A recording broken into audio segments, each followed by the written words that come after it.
Hello everyone, CGPSC ABCD में आप सभी का फिर से स्वागत है। इस वीडियो के अंदर हम छत्तीसगढ़ के सामान्य जानकारियों का जो 500 मोस्ट इंपॉर्टेंट क्वेश्चंस के बारे में देखने वाले हैं, उसी का वीडियो नंबर 10 है। ठीक है, ये वीडियो जो है, ये वीडियो सीरीज़ बहुत ज़्यादा इंपॉर्टेंट है सीजीपीएससी प्रीलिम्स के दृष्टि से या फिर सीजी व्यापम के द्वारा लिए जाने वाले सारे एग्जाम्स के लिए। ठीक है, अगर चैनल में नए हैं तो हमारे चैनल को सब्सक्राइब कर लें ऐसे ही वीडियोज़ के लिए। देखिए, ये जो वीडियो है टोटल जो है स्टैटिक जीके का पोर्शन है, तो आप आज पढ़ें, कल पढ़ें, परसों पढ़ें या फिर 10 साल बाद पढ़ें, 5 साल बाद पढ़ें, आपके बाल बच्चे पढ़ें, कोई भी पढ़ें, ये वीडियो हमेशा के लिए इंपॉर्टेंट रहेगा। हमारे चैनल में स्टोर रहेगा बिल्कुल फ्री, तो आप इसको जब चाहें तब आप रिवाइज कर सकते हैं। ये पूरा 500 प्रश्न ऐसे इंपॉर्टेंट प्रश्न होंगे क्योंकि मैंने इसको खुद इस तरीके से तैयार किया है कि आप क्वेश्चंस लगाते लगाते आप टॉपिक को कंप्लीट कर लेंगे। ठीक है, और एग्जाम में जाने से पहले आपके पास एक कॉन्फिडेंस रहेगा। तो चलिए शुरू करते हैं। आपको वीडियो को पॉज कर करके खुद भी आंसर देना है और अपने आप को चेक भी करना है कि कितनी तैयारी है। ठीक है, तो अभी तक 9 वीडियो हमने कवर कर लिया है इस सीरीज़ के अंदर। तो अगर अभी आपने नहीं देखा है तो आप जाके ज़रूर देख लें, आपको बहुत मज़ा आएगा। और अभी तक हमने 131 प्रश्न जो है कंप्लीट कर लिया है। आज हम 132 से लेके हम आगे के प्रश्नों को करें। तो चलिए शुरू करते हैं। 132 नंबर का प्रश्न है जो कि बहुत ज़्यादा इंपॉर्टेंट है, ध्यान से इसको आपको लगाना है। प्रश्न है कि Chhattisgarh mineral development corporation limited CMDC का स्थापना कब हुआ था। ठीक है, क्या है? Chhattisgarh mineral development corporation limited CMDC का स्थापना कब हुआ था? 7 जून 2001, 25 मई 2001, 15 नवंबर 2000 या फिर 30 अप्रैल 2000? कब किया गया था? ठीक है, वीडियो को पॉज करें और आंसर खुद भी देने की कोशिश करें। ठीक है, तो इसका सही आंसर जो है ऑप्शन नंबर ए। ठीक है, 7 जून 2001 को CMDC का स्थापना हुआ था। ठीक है, आपको याद रखना है। इसके बाद ये 25 मई 2001 जो है एक बहुत ज़्यादा इंपॉर्टेंट है क्योंकि जो क्रेडा का नाम आपने सुना होगा। ठीक है, क्रेडा, ठीक है, जिसको कहते हैं छत्तीसगढ़ राज्य अक्षय ऊर्जा विकास अधिकरण, इसका स्थापना, क्रेडा का स्थापना 25 मई 2001 को हुआ था। तो आपको ये भी याद रखना है। और 15 नवंबर 2000 को छत्तीसगढ़ राज्य विद्युत मंडल जो है उसका स्थापना हुआ था। यहाँ पे सारे ऑप्शंस को मैं इसीलिए ऐसा डालता हूँ ताकि आपका मैं ज़्यादा से ज़्यादा रिवीजन करा सकूँ। ठीक है, 15 नवंबर 2000 को छत्तीसगढ़ राज्य विद्युत मंडल का स्थापना किया गया था।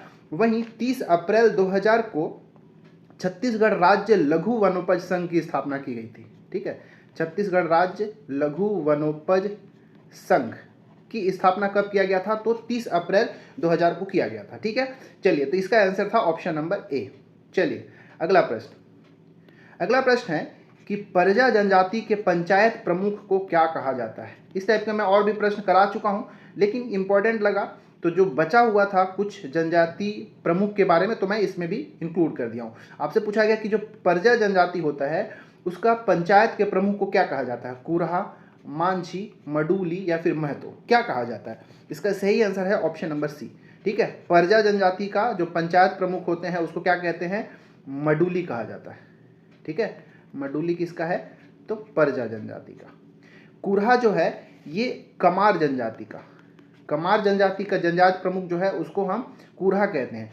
और जो अबूझमाड़िया जनजाति है उसके जनजाति प्रमुख को मांझी कहा जाता है। ठीक है, अबूझमाड़िया। ठीक है, और जो महतो है उरांव जनजाति का है। तो आपको ये सब याद रखना है। ठीक है, चलिए, अच्छा क्वेश्चन है आपसे के लिए बताना है कि जो कोल जनजाति है, ठीक है, कोल जनजाति के जनजाति प्रमुख को क्या कहा जाता है? कमेंट करके आप जरूर बताइएगा। चलिए अगला 134 नंबर का प्रश्न है कि छत्तीसगढ़ के साहित्यकार परदेशी राम वर्मा के द्वारा खूबचंद बघेल जी की लिखित जीवनी का क्या नाम है? इंपॉर्टेंट प्रश्न है। तो चलिए बताइए कि देखिए, खूबचंद बघेल जो हैं इनका जीवनी लिखा किसने था? तो परदेशी राम वर्मा। लेकिन किस नाम से लिखा था आपको ये बताना है। आरग फूल, आगास दिया, सूरता के सोन किरण या फिर धान का टोरा, किस नाम से लिखा था? तो इसका एक बहुत इंपॉर्टेंट प्रश्न है, आपको याद रखना है कि जो ये परदेशी राम वर्मा जी हैं उन्होंने खूबचंद बघेल जी का जो जीवनी लिखा है वो किस नाम से लिखा है? तो आगास दिया के नाम से लिखा है। ऑप्शन नंबर बी बिल्कुल सही है। आगास दिया क्या है? तो जीवनी है। किसका? खूबचंद बघेल जी का जीवनी है जो कि परदेशी राम वर्मा के द्वारा लिखा गया है।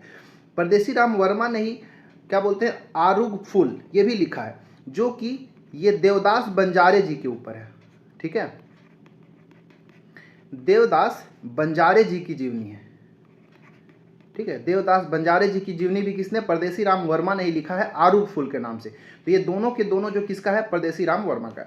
सूरता के सोन किरण जो ये है, सूरता के सोन किरण, ये लखनलाल गुप्त जी का आत्मकथा है।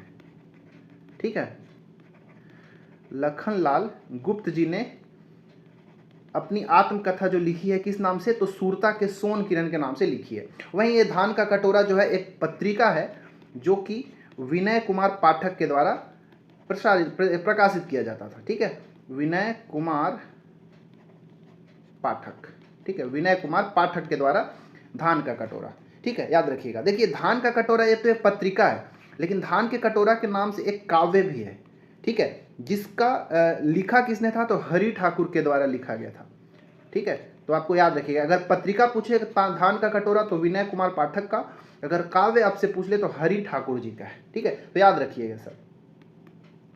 अगला प्रश्न है आप सभी के लिए कि निम्नलिखित में से कौन सी गीत विमल कुमार पाठक के द्वारा रचित है। गवई के गीत, अरपा पैरी के धार, छत्तीसगढ़ के सुराज गीत, या फिर बियासी के नागर गीत। ये पूछा गया आपसे कि चारों में से कौन सा विमल कुमार पाठक के द्वारा लिखी गई रचना है। ठीक है, बताइए। इसका सही आंसर है ऑप्शन नंबर ए, गवई के गीत। ये गवई का गीत जो है विमल कुमार पाठक के द्वारा रचित एक गीत है। वहीं अरपा पैरी के धार तो आप सभी को पता है कि नरेंद्र देव वर्मा के द्वारा, ठीक है, नरेंद्र देव वर्मा जी के द्वारा ये रचना किया गया है, जो कि छत्तीसगढ़ का राजकीय गीत भी है, आप सभी को पता है। छत्तीसगढ़ का सुराज गीत, ये जो गीत है ये गिरिवर दास वैष्णव के द्वारा रचित है। ठीक है, गिरिवर दास वैष्णव। ठीक है, और बियासी के नागर गीत ये जो है कुंज बिहारी चौबे के द्वारा लिखा गया है। ठीक है, कुंज बिहारी चौबे। ठीक है, चलिए याद रखिएगा, ये चारों इंपॉर्टेंट है। अगला प्रश्न है 136 नंबर का प्रश्न है कि निम्नलिखित में से असुमेलित विकल्प कौन सा है। ये भी इंपॉर्टेंट है, ये लिखा गया है किसी लेखकों के द्वारा, तो इसमें से एक ऐसा जो है जो सुमेलित नहीं है। ठीक है, आयरलैंड का इतिहास किसने लिखा है, पंडित रविशंकर शुक्ल ने लिखा है क्या। फ्रांस की राज्य क्रांति ठाकुर प्यारेलाल सिंह, हॉलैंड की स्वाधीनता का इतिहास राय बहादुर हीरालाल, या फिर बस्तर की खूनी इतिहास केदारनाथ ठाकुर। इसमें से कौन सा ऐसा है जो असुमेलित है।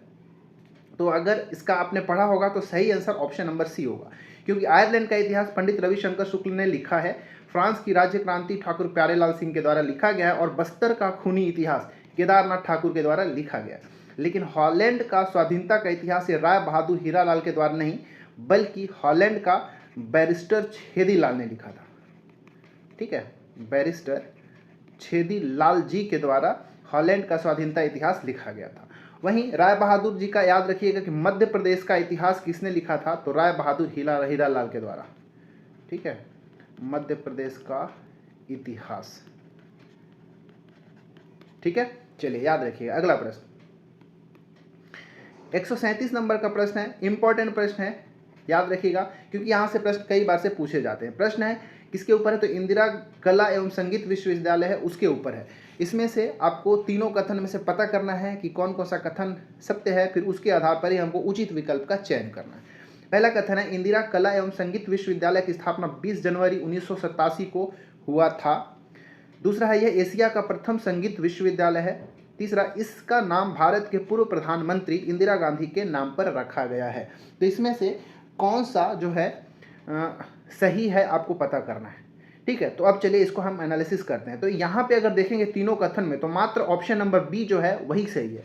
यह जो इंदिरा कला एवं संगीत विश्वविद्यालय जो है एशिया का प्रथम संगीत विश्वविद्यालय है और छत्तीसगढ़ का प्रथम विश्वविद्यालय। याद रखिए क्या बोल रहा हूँ, एशिया का प्रथम संगीत विश्वविद्यालय, तो भारत का भी प्रथम संगीत विश्वविद्यालय हो जाएगा।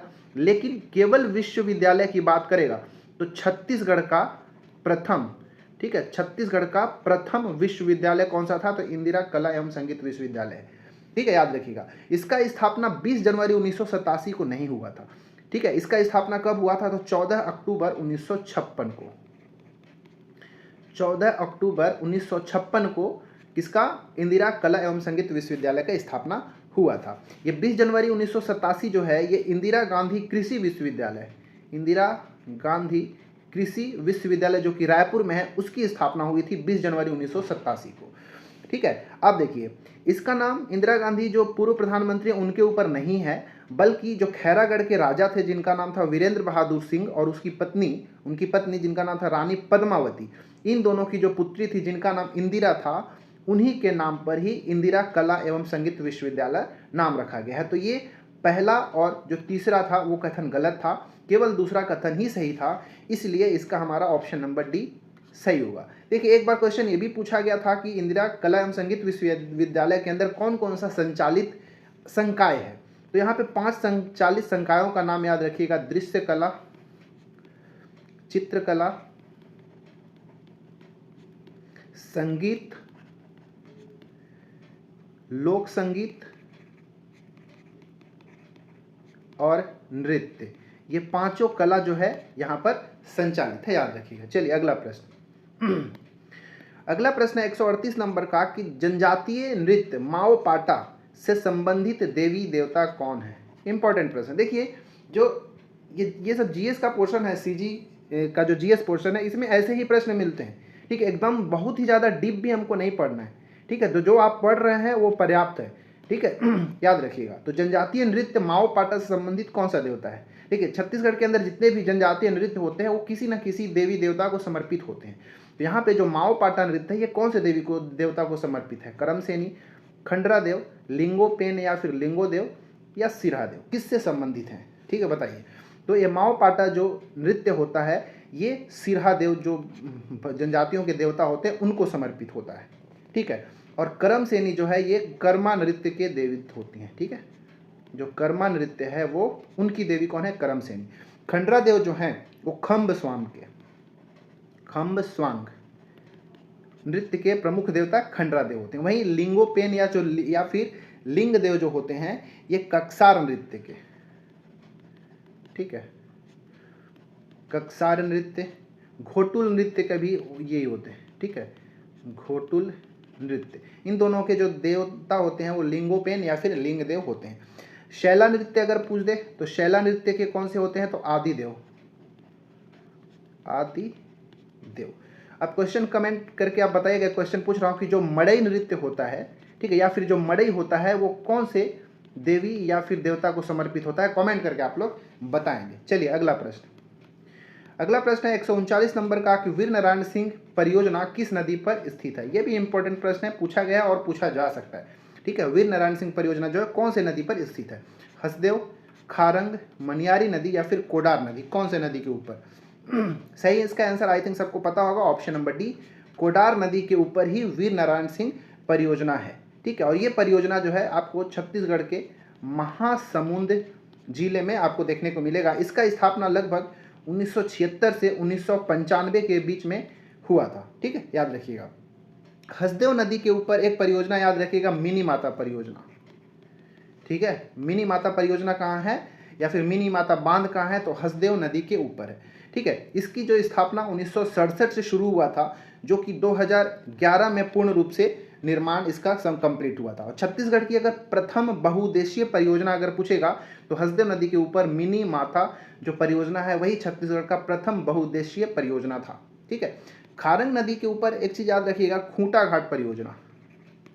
ठीक है, खूंटा घाट परियोजना किसके ऊपर है, तो खारंग नदी के ऊपर है। खूंटा घाट परियोजना को ही कई बार से संजय गांधी परियोजना कहा जाता है। ठीक है, संजय गांधी परियोजना कहा जाता है, और इसकी स्थापना लगभग 1920 से 1931 के आसपास हुआ था, 20-30 के आसपास हुआ था। मनियारी नदी के ऊपर एक परियोजना है, खुड़िया परियोजना जिसको कहते हैं। ठीक है, खुड़िया परियोजना, इसी को राजीव गांधी परियोजना भी कहा जाता है, राजीव गांधी परियोजना, जिसका स्थापना 1924 से 30 के मध्य हुआ था। ठीक है, याद रखना है, ये सब चीज़ आपको याद रखना है, एग्जाम में पूछे गए हैं और ऐसे ही पूछे जा सकते हैं। तो जब भी आप कोई भी एमसीक्यू का मॉक टेस्ट का प्रैक्टिस करते हैं तो आपको चारों ऑप्शंस के बारे में नॉलेज होना चाहिए। ठीक है, चारों ऑप्शंस आपको आना चाहिए कि चारों ऑप्शन को हमको कैसे डील करना है, क्योंकि कई बार से हमको डायरेक्ट आंसर नहीं याद होता है, ऑप्शन को एलिमिनेट करके ही हम बना पाते हैं। ठीक है, चलिए अगला प्रश्न 140 नंबर का प्रश्न है आप सभी के लिए कि निम्न में से कौन सा स्थापत्य बस्तर के छिंदक नाग वंशीय शासकों के द्वारा निर्मित नहीं है। ठीक है, कौन सा ऐसा स्थापत्य है जो बस्तर के छिंदक नागवंशीय शासकों के द्वारा निर्मित नहीं किया गया है? ढोलकल गणेश प्रतिमा दंतेवाड़ा, भगवान शिव के बत्तीसा मंदिर, दंतेश्वरी मंदिर दंतेवाड़ा, या फिर नारायण पाल का शिव विष्णु मंदिर? कौन सा? सही आंसर आई थिंक आप सभी को पता होगा, ऑप्शन नंबर सी। ये दंतेश्वरी मंदिर जो दंतेवाड़ा के अंदर स्थित है वो बस्तर के छिंदक नागवंशीय शासकों के द्वारा नहीं बल्कि बस्तर के काकतीय वंश, ठीक है, जो बस्तर के काकतीय वंश के शासक थे या फिर चालुक्य वंश के शासक थे। कौन से शासक? तो अन्नम देव, ठीक है, अन्नम देव ने ही ये दंतेश्वरी मंदिर का निर्माण कराया था। बाकी ऑप्शन नंबर ए, बी और डी ये तीनों के तीनों जो है छिंदक नागवंशीय शासकों के द्वारा स्थापित किया गया है, ठीक है। ढोलकल गणेश जो है दंतेवाड़ा के अंदर, जो कि छिंदक नागवंशीय शासकों के द्वारा किया गया था। भगवान शिव का जो बत्तीसा मंदिर है ये छिंदक नागवंशीय शासक जो सोमेश्वर देव थे, ठीक है, सोमेश्वर देव प्रथम, उनके द्वारा इसका स्थापना कराया गया था, ठीक है। सोमेश्वर देव नहीं कराया था एक्चुअली में, सोमेश्वर देव प्रथम की जो पत्नी थी उनका नाम भी याद रखिएगा, गंगा महादेवी, ठीक है, गंगा महादेवी, इनके द्वारा ही बत्तीसा मंदिर भगवान शिव को समर्पित है ये बनाया गया था, ठीक है। और जो नारायण पाल मंदिर है ये जो है सोमेश्वर देव प्रथम के द्वारा निर्माण करवाया गया था, ठीक है, सोमेश्वर देव प्रथम, ठीक है। एक चीज और याद रखिएगा, एक मामा भांजा मंदिर का नाम भी सुना होगा आपने, मामा भांजा मंदिर। और ये जो है मामा भांजा मंदिर छत्तीसगढ़ का सबसे प्राचीन मंदिर है आई थिंक। कमेंट करके बताइएगा क्या मैं सच बता रहा हूँ कि छत्तीसगढ़ का प्राचीनतम मंदिर क्या मामा भांजा मंदिर है क्या? कमेंट करके आप लोग बताइएगा, ठीक है। और ये भी छिंदक नागवंशीय शासकों के द्वारा ही निर्माण कराया गया था। बाणा एक तो विशाल गणेश प्रतिमा भी है, ठीक है, विशाल गणेश प्रतिमा है, वो बाणासुर नामक शासक के द्वारा कराया गया था, ठीक है, वो भी छिंदक नागवंशीय शासक ही थे, ठीक है। तो हमने 140 प्रश्न अभी तक देखा है। चलिए, तो इसका आंसर हो गया ऑप्शन नंबर सी। अब हम अगला प्रश्न देख रहे हैं, 141 नंबर का। ये प्रश्न बहुत आसान है और सब आप लोग इसके बारे में आंसर जानते होंगे, फिर भी चेक कर लेना, आप लोग चेक कर लीजिए किसका इसका सही होता है। छत्तीसगढ़ राज्य प्रतीक चिन्ह में क्या शामिल नहीं है? ठीक है, छत्तीसगढ़ का राज्य प्रतीक चिन्ह तो आपने जानते ही होंगे आप। तो छत्तीसगढ़ का जो राज्य प्रतीक चिन्ह है इसको स्वीकृत कब किया गया था? ठीक है, उसको एक्सेप्ट कब किया गया था? तो पहले आप वो भी याद रखिएगा, 4 सितंबर 2001 को छत्तीसगढ़ का राज्य प्रतीक चिन्ह को स्वीकृत किया गया था। ठीक है, अब बताइए कि कौन सा इसमें शामिल नहीं है? अशोक स्तंभ, सत्यमेव जयते, साल वृक्ष, या फिर धान की सुनहरी बालियां। ठीक है, तो आप छत्तीसगढ़ का अगर राज्य प्रतीक को ध्यान से देखेंगे तो उसमें आपको साल वृक्ष देखने को नहीं मिलेगा। बाकी अशोक स्तंभ, सत्यमेव जयते और धान की सुनहरी बालियां आपको जरूर ही देखने को मिलता है। ठीक है, छत्तीसगढ़ का जो राज्य प्रतीक चिन्ह है वो सफ़ेद पृष्ठ के ऊपर एक वृत्ताकार परिधि देखने को मिलेगा, जो कि राज्य के विकास की निरंतरता को प्रदर्शित करता है। और छत्तीसगढ़ के जो 36 किले हैं हरे रंग में प्रदर्शित किए गए, वो भी इसमें आपको देखने को मिलता है। ठीक है, याद रखिएगा। और धान की बालियां तो, सुनहरी बालियां तो बिल्कुल है, जो कि ये बताता है कि हमारा जो छत्तीसगढ़ है वो कृषि पद्धति, मतलब कृषि से संपूर्ण है या खाद्यान्न पर आत्मनिर्भर है, ऐसा कुछ जो यहाँ से संदेश देता है। ठीक है, और उसमें देखेंगे तो काले रंग की ऐसे क्या बोलते हैं विद्युत चिन्ह भी प्रदर्शित किया गया है। ये तो 3 अभी यहाँ पे मिलेगा, ये अभी इसके बारे में बताऊंगा आपको। एक विद्युत चिन्ह भी काले रंग का मिलेगा जो ये प्रदर्शित करेगा कि हमारा जो छत्तीसगढ़ है वो भी विद्युत से आत्मनिर्भर है। ठीक है, और 3 लहराती रेखाएं ऐसे देखने को मिलेगा, नारंगी, सफ़ेद और हरे रंग का। ठीक है, जो यह प्रदर्शित करता है कि समृद्ध जल संसाधन को प्रदर्शित करता है। ठीक है, याद रखिएगा। अब अशोक स्तंभ भी देखने को मिलेगा, लाल रंग का अशोक स्तंभ देखने को मिलता है हमको, और काले रंग में। ठीक है, ये जो है ये कलर भी आपसे कई बार से पूछता है, ये लाल रंग में देखने को मिलता है। सत्यमेव जयते जो लिखा हुआ है ये काले रंग से, ठीक है, याद रखिएगा, काले रंग में देखने को मिलता है, जो ये प्रदर्शित करता है कि हमारा छत्तीसगढ़ जो है राष्ट्र को समर्पित है।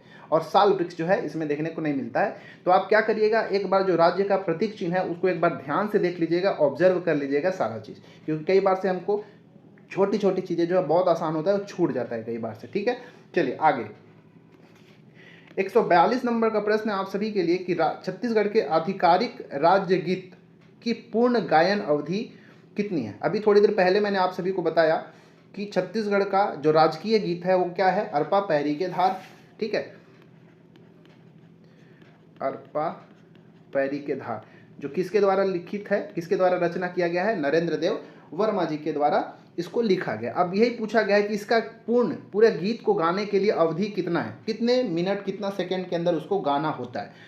तो ऑप्शन नंबर ए बिल्कुल सही है, 6 मिनट और 36 सेकंड में इसको पूरे को गाना रहता है तो गाया जाता है। लेकिन राज्य गीत को जब शॉर्ट में गाना होता है ना, तो 1 मिनट 15 सेकंड के अंदर उसको गा के इस अवधि के अंदर गाया जाता है अनिवार्य रूप से। ठीक है, संपूर्ण को 6 मिनट 36 सेकंड, लेकिन आंशिक रूप से जब गाया जाता है तो 1 मिनट 15 सेकंड के अंदर उसको गाया जाता है। ठीक है, उम्मीद है आपको याद रखना चाहिए। कई बार से ये भी पूछा जाता है कि जो अरपा पैरी के धार, ये जो हमारा राजकीय गीत है, इसमें कितनी नदियों का वर्णन है। तो 3 नदियों का इसमें वर्णन है। कौन कौन सा 3 नदी है, तो अरपा नदी, फिर महानदी और तीसरा इंद्रावती नदी। ठीक है, इन तीनों नदियों का वर्णन इसके अंदर देखने को मिलता है। और कितने जिलों का वर्णन मिलता है, तो 7 जिलों का वर्णन मिलता है। तो 3 नदी और 7 जिले। 7 जिले कौन कौन से हैं, कोई कमेंट करके बता सकता है तो एक बार जरूर कमेंट करेंगे। मैं देखना चाहूँगा कि कौन सीरियस है, क्योंकि कमेंट वही करता है जो सीरियस एस्पिरेंट्स होते हैं, बाकी तो ऐसे ही हल्के में निकाल देते हैं। पता नहीं कितने लोग पूरा वीडियो देखते भी हो कि नहीं देखते हो, लेकिन मैं तो वही कोशिश कर रहा हूँ कि आप सभी को इससे बहुत ज़्यादा मदद मिले। कभी भी अगर आप ये सब वीडियो देखें तो आपका रिवीजन बहुत अच्छे से हो सके। ठीक है, चलिए अगला प्रश्न देखते हैं। 143 नंबर का प्रश्न, 143 नंबर का प्रश्न है जो कि बहुत ज़्यादा इंपॉर्टेंट है। प्रश्न है कि निम्न में से कौन सी जोड़ी छत्तीसगढ़ में मराठा सूबेदार एवं उनकी उपलब्धि सुमेलित नहीं है। ठीक है, आपसे पूछा गया कि कौन सा ऐसा जोड़ी है, क्योंकि देखिए इधर लेफ्ट में हमको मराठा सूबेदारों का नाम दिया गया है और राइट साइड में उनकी जो उपलब्धियां हैं वो दिया गया है। तो सुमेलित कौन सा नहीं है, आपसे ये पूछा गया है। ठीक है, चलिए तो बताना है कि कौन सा ये सुमेलित हमारे लिए नहीं है। तो इसका जो राइट आंसर है वो है ऑप्शन नंबर डी। ठीक है, ऑप्शन नंबर डी। देखिए अब इसको समझाता हूँ। महिपत राव जो थे, ठीक है, उस समय जो प्रथम सूबेदार हैं महिपत राव, उस समय जो आनंदीबाई जो हैं वो प्रमुख शासक के रूप में कार्यरत थे। और आनंदीबाई और महिपत राव में सत्ता के लिए, सट्टा नहीं एक्चुअली में सत्ता होगा, टाइपिंग मिस्टेक हो गया, सत्ता के लिए संघर्ष की स्थिति बनी रहती थी। ठीक है, ये बिल्कुल सही है। केशव गोविंद के समय पिंडारियों का आक्रमण हुआ था तो उससे इन्होंने रक्षा किया था, तो ये भी बिल्कुल सही है। बीका जी गोपाल जो है सरगुजा जमींदारी में इन्होंने हस्तक्षेप किया था, ये भी बिल्कुल सही है। और सखाराम हरि जो है बस्तर के जमींदारी पर आक्रमण किया था क्या, नहीं किया था। ऐसा कुछ भी नहीं देखने को मिलता है, इन्होंने आक्रमण नहीं किया था, क्योंकि जो सखाराम हरिरो हैं ये ज़्यादा समय तक शासन ही, बहुत समय तक सूबेदार रहे ही नहीं, ये कुछ महीने तक ही सूबेदार पद के ऊपर थे, बाद में इनकी शायद मृत्यु हो जाती है। तो ये ऑप्शन नंबर डी बिल्कुल सही है। अब आप कमेंट करके कोई बताइएगा कि जो परगना पद्धति जो है, ठीक है, परगना पद्धति के सूत्रधार किस सूबेदार को माना जाता है। ठीक है, बताइए कि जो परगना पद्धति है उसका सूत्रधार कौन से मराठा सूबेदार को माना जाता है। इसको मैं पहले के क्वेश्चंस में करा भी चुका हूं, ये कमेंट करके आप लोग बताएंगे। ठीक है, चलिए अगला प्रश्न। 144 नंबर का प्रश्न है कि छत्तीसगढ़ राज्य में जनजातीय अनुसंधान एवं प्रशिक्षण संस्थान कहाँ स्थित है। ठीक है, आपको बताना है कि ये जो संस्थान है वो कहाँ स्थित है। तो रायपुर, भिलाई, जबलपुर या फिर निमोरा कहाँ स्थित है छत्तीसगढ़ राज्य में जनजातीय अनुसंधान एवं प्रशिक्षण संस्थान। राइट आंसर है ऑप्शन नंबर ए। ठीक है, रायपुर के अंदर यह संस्थान स्थित है। इसका स्थापना जो है 2 सितंबर 2004 को इसकी स्थापना की गई थी। और यह जो है भारत का 15वां जनजातीय अनुसंधान एवं प्रशिक्षण संस्थान है, आपको याद रखना है। तो इसका आंसर हो जाएगा ऑप्शन नंबर ए। बहुत इंपॉर्टेंट प्रश्न है, आपको आना चाहिए। अब हम आगे देखते हैं। अगला 145वां प्रश्न आप सभी के लिए और आज के वीडियो का लास्ट प्रश्न होगा, क्योंकि ज़्यादा लेंदी वीडियो हमको नहीं तैयार करना है। प्रश्न 145 का कि सूची 1 को सूची 2 से सुमेलित करना है। यहाँ पे इधर सूची 1 है और ये सूची 2 है, इसमें सुमेलित करना है। रायपुर षड्यंत्र केस, ठीक है, किसके द्वारा, मतलब उसका नेतृत्व किसने किया था, आपको ये बताना है। ठीक है, तो रायपुर षड्यंत्र केस है। वीडियो को पॉज करके पहले आप खुद आंसर दे लेंगे, इसके बाद मैं जो बोल रहा हूँ उसको आप मैच करेंगे। रायपुर षड्यंत्र केस जो है इसके जो नेतृत्व करता थे वो थे परशुराम सोनी। ठीक है, तो एक का हमारा क्या हो जाएगा, ए का 4 हो जाएगा। तो ए का 4 तो 4 हो, तो एलिमिनेट नहीं कर सकते। ठीक है, रायपुर का जो डायनामाइट केस था इसके जो नेतृत्व करता थे वो ईश्वरी चरण शुक्ल थे, मतलब बी का हो जाएगा 2। ठीक है, सॉरी बी का 1। तो बी का एक यहाँ पे मिल रहा है, मतलब ऑप्शन नंबर ए और ऑप्शन नंबर बी एलिमिनेट हो जाएगा। सी और डी में से हमारा कोई एक सही है। दुर्ग जिला कचहरी में आगजनी किसने किया था, रघुनंदन सिंगरौल या फिर रणवीर सिंह शास्त्री। तो इसका आंसर आई थिंक आप सबको पता होगा, ऑप्शन नंबर ये जो सी का 2 हो जाएगा, रघुनंदन सिंगरौल। अब यहाँ पे हम ऑप्शन एलिमिनेट कर सकते हैं आसानी से, और इसका आंसर क्या हो जाएगा तो आप देख लीजिए, सी का 2, सी का 2 हमारा ऑप्शन नंबर डी बिल्कुल सही हो जाएगा। और रायपुर में विद्यार्थी जुलूस किसके द्वारा चलाया गया था, तो रणवीर सिंह शास्त्री के द्वारा। ऑप्शन नंबर हमारा डी का 3 सही उचित मिलान होगा। ठीक है, तो इस प्रकार हमने देख लिया यहाँ पे। अब यहाँ पे देखना है तो थोड़ा सा, अगर इसको ईयर भी अगर देखना है तो आप देख सकते हैं जरूर कि जो रायपुर षड्यंत्र केस है, ये भारत छोड़ो आंदोलन जब हुआ था 1942 में, उस समय किया गया था परसराम सोनी के द्वारा, 1942 के अंदर भारत छोड़ो आंदोलन के समय। ये जो रायपुर डायनामाइट केस है, ये भी ईश्वरी चरण शुक्ला के द्वारा, ये भी भारत छोड़ो आंदोलन के समय 1942 में ही किया गया था। ठीक है, इसका नेतृत्व। और दुर्ग जिला में जो आगजनी हुआ था, ठीक है, दुर्ग जिला में आगजनी किसके द्वारा किया गया था, रघुनंदन सिंगरौल के द्वारा कराया गया था। तो ये इसका डेट अगर याद रखना है तो आप याद रख सकते हैं, 1942 के समय ये भी हुआ था। ठीक है, ये सभी की सभी घटनाएं जो हैं एक्चुअली में 1942 का जो भारत छोड़ो आंदोलन है उसी के समय का, तो ये सब आपको याद रखना चाहिए। ठीक है, अब इसमें इतना ही, वीडियो को ज़्यादा लेंदी नहीं करते हैं, ऑलरेडी 25 मिनट से ऊपर हो चुका है, 27-28 मिनट हो गया, तो ज़्यादा लेंदी नहीं करते हैं। कैसा लगा ये सारे क्वेश्चंस, अभी तक हमने 145 प्रश्नों को देख लिया है, ये हमारा 10वां वीडियो है। ठीक है, वीडियो की संख्या भी ज़्यादा हो रही है क्योंकि मैं चाह रहा हूँ कि मैं जब पढ़ा रहा हूँ तो उसको अच्छे से रिवीजन कराऊँ आपका, क्योंकि आप कभी भी पढ़ेंगे तो आपका रिवीजन अच्छे से होना ज़्यादा जरूरी है। ठीक है, चलिए मिलेंगे किसी और वीडियो में। वीडियो अगर अच्छा लगता है तो लाइक ज़रूर करके जाएंगे, और हमारे चैनल को सब्सक्राइब कर लीजिए अगर आप नए हैं तो। ठीक है, और हमारे प्लेलिस्ट में जाके आप अपने एग्ज़ाम के अकॉर्डिंग बहुत सारे वहाँ पे प्लेलिस्ट बने हुए हैं, तो आप देख के आप उसकी तैयारी अच्छे से कर सकते हैं। मिलते हैं किसी और वीडियो में, इसमें इतना ही, तब तक के लिए धन्यवाद।